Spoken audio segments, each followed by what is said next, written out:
Let's take a look at the auction market this weekend. Around the country, there'll be 2,090 auctions. In Sydney, there'll be 623. In New South Wales, there'll be 132. In Melbourne, there'll be 761, with another 33 around Victoria.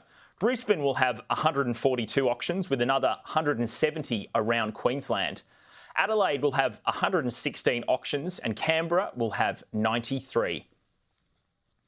On to the most viewed properties going to auction this weekend, and 23 Penny Street Semaphore in South Australia tops the list. It's a 4-bedroom, 2-bathroom seaside villa, which is only a 3-minute walk to the beach. It's been modernised while also retaining its period charm. It has a list of features, but the second garage with a car hoist and a turntable, that takes the cake. In second place is 33 Corkwell Street, Malvern in Victoria. It's a 4-bedroom, 2-bathroom house on about 535 square metres. It has a price guide of between $2.75 to $3 million. In third place, we have 4 Waruka Court, Mornington, also in Victoria. It's a 4-bedroom, 1-bathroom home on 718 square metres. It has a price guide of between $595 and $650,000. In fourth place, we have 11254 Vernon Terrace in Tenerife, Queensland. It's a 3-bedroom, 2-bathroom apartment located on the Brisbane River.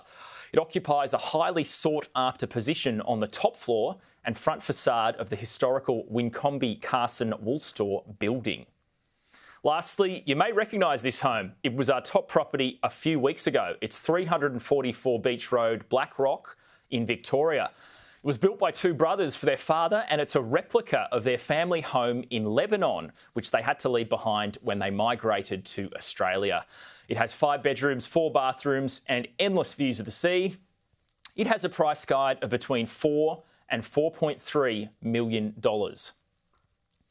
Well, the top listing this week is located in the Melbourne suburb of Hawthorn East at number 16 Harcourt Street. This grand home, called Ellerslie, was built in 1891 and designed by renowned architect John Beswick. It sits on a huge 3,300 square metre block and has 6 bedrooms, 7 bathrooms and 6 car spaces. The property has been extensively renovated and restored. It features a long driveway, Gothic-style tower, stained glass windows, high ceilings and large fireplaces. It's got views to the city skyline and some huge living rooms, a massive kitchen and some pretty large marble bathrooms as well. There's a full-size tennis court, a big lawn and a swimming pool.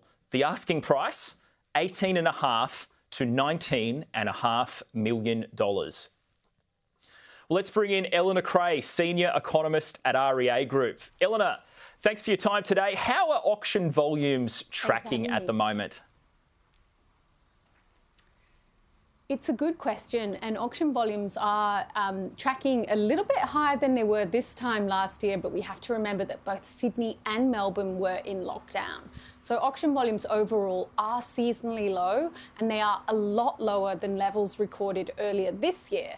However, as we approach spring, that picture could shift a little bit. We know that a lot of would-be vendors have perhaps held back given the uncertainty around borrowing costs, where interest rates are going to be and what housing prices are going to do in response. But we expect that potentially as we head into spring, there are going to be a few more auctions as sellers try to take advantage before prices fall further. Okay, and let's talk listings. Is there plenty of supply out there in the property market at the moment? There certainly is, and actually in July we saw that new listings, or total listings actually, so the total available supply of properties for sale was up 4.9%. Now that was the biggest increase since 2010. So it certainly means that buyers at the moment really have their pick of available properties. There is just a lot more choice out there, and certainly that could create some opportunities for buyers looking to get into the market. And those listings themselves, has there been a bit of a growth for that luxury listings, those higher end properties over the last year or so? Yeah, so we know that throughout the pandemic, the supply of luxury listings or properties priced at or above 3 million was particularly low, and luxury property really surged throughout the pandemic.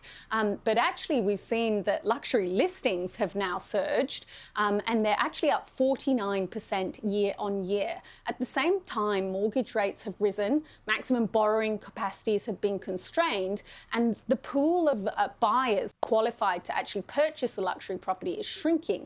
And that's also translated into weaker sales in the luxury market. So we've actually seen that since interest rates have risen in this last 3-month period, sales of properties priced at or above 3 million have declined by 30% compared to the 3 months prior to interest rates rising. And that really does mean that buyers are particularly spoilt for choice when it comes to the premium property market and luxury listings.